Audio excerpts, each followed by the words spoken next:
শীতকালের একটি অতি সাধারণ ও গুরুত্বপূর্ণ সমস্যা হলো পা ফাটা বা পায়ের গোড়ালি ফাটা। শীতকালের কম বেশি সবারই পা ফাটতে দেখা যায়। পা ফেটে গেলে পায়ে ব্যথা হয় ও হাঁটতে কষ্ট হয়। অনেকের পা দিয়ে রক্ত আসতে পারে। শীতকালে পা ফাটার বেশ কিছু কারণ রয়েছে। এর মধ্যে সবচেয়ে সাধারণ কারণ হলো শীতকালে আমাদের আবহাওয়া শুষ্ক থাকে, বাতাসে আর্দ্রতা কম থাকে, এজন্য আমাদের চামড়া থেকে পানির পরিমাণ কমে যায়।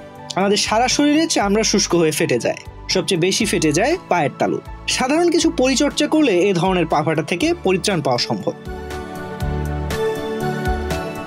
এছাড়াও পা ফাটার জন্য অনেক প্যাথোলজিক্যাল কারণ আছে, যেমন জেনেটিক, বংশগতভাবে অনেকের পা ফেটে যায়। আবার কিছু চর্মরোগও আছে যার কারণে পা ফেটে যায়। এই রোগ শীতকালে বেড়ে যায়। হাতের তালু, পায়ের তালু ফেটে যায়, এমনকি রক্ত বের হয়, মোটা চামড়া উঠে যায়।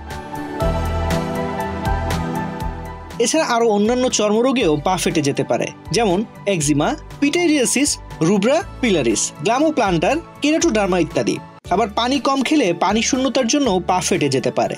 অনেকক্ষণ যারা দাঁড়িয়ে থাকে তাদেরও পা ফাটার আশঙ্কা অন্যদের চেয়ে বেশি। এছাড়া খাবারে ভিটামিন এ, ই ও সির অভাবে পা ফেটে যেতে পারে।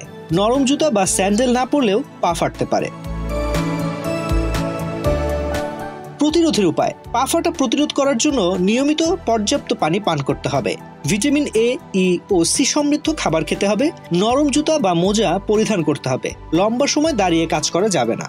আরো ভালো ফলাফল পেতে 1 লিটার হালকা গরম পানির মধ্যে 1 চা চামচ খাবার লবণ দিয়ে তার মধ্যে পা ডুবিয়ে রেখে মুছে ভ্যাসলিন, গ্লিসারিন, ময়শ্চারাইজিং লোশন লাগালে ভালো ফলাফল পাওয়া যায়।